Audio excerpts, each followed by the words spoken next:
So the solution, as I mentioned earlier, is money mastery. Now, here's what I'm talking about when I say money mastery. I explained to you about the 5 economic benefits, and I got a fantastic poker chip presentation that I'm going to share with you so you can see these 5 economic benefits in action. One of the key ingredients that I talked about is the rental income, where you can rent a room to your house, add an ADU, and those kinds of things. But here's the other key factor, and Serena alluded to this earlier when she talked about the cost of rental real estate. We have an analysis, and we call it the utility value of real estate. And here's what that means. If you put money, let's say you put $100,000 into the stock market that's in your 401k or IRA, and you're getting 10%. That's $10,000 a year.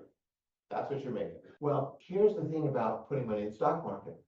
You can't live in your stocks, right? It's paper. There's no utility value, is my point, which means you got to pay for a roof over your head. You're not going to be homeless and have money in a 401k, right? So you have to have a roof over your head.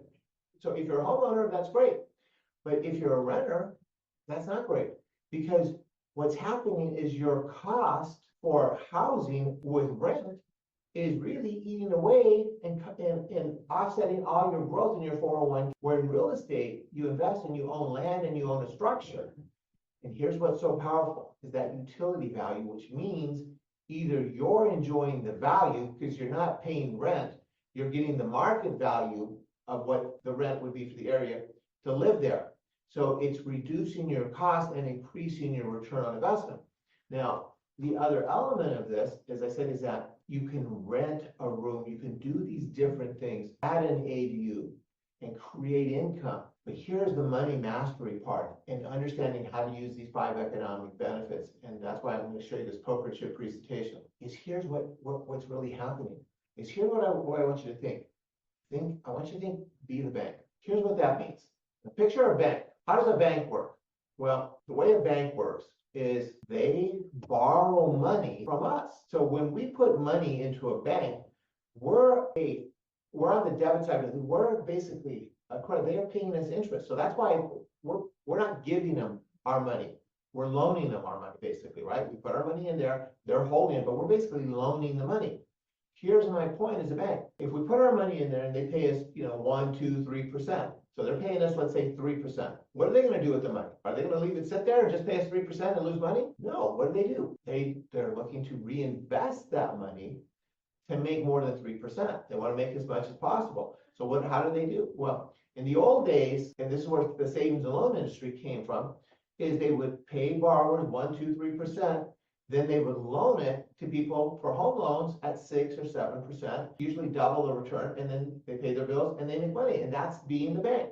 So here's my point, and why I want you to think about yourself as being the bank. And this is the money mastery part, is you borrow cheaply. That's what the bank is doing with us. They're borrowing our money cheaply, and they're investing it at a superior return. And that's how you make money. And that is through owning assets. You can't do this as a renter, but you have to know these 5 economic benefits and then how to apply them and how to manipulate them in your life. Now, if you're a homeowner, all of you have different situations, meaning as far as how much equity do you have? How long have you owned your house? What's it worth? How much do you owe? What's your current interest rate? But here's what's incredible is the interest on mortgages is so much cheaper than consumer debt. If you have a great credit score, it's really cheap. And then when you add the tax benefits, your actual cost is ridiculously cheap. So if, let's say, you have good credit and you borrow money at 6%, well, then you would get a nice tax write-off on the interest. So then your actual cost isn't, let's say, to make it simple, $100,000 times 6%, $6,000. But if you can write off that interest and you get a tax break from that, now your actual interest cost, let's say, is only $5,000. Well, then your actual interest isn't 6, right? It's 5. So those are the factors. But this again gets to the money mastery. You have, as a homeowner, this incredible wealth building machine, but you have to know how, through the money mastery, to be the bank and turn it into more income than expense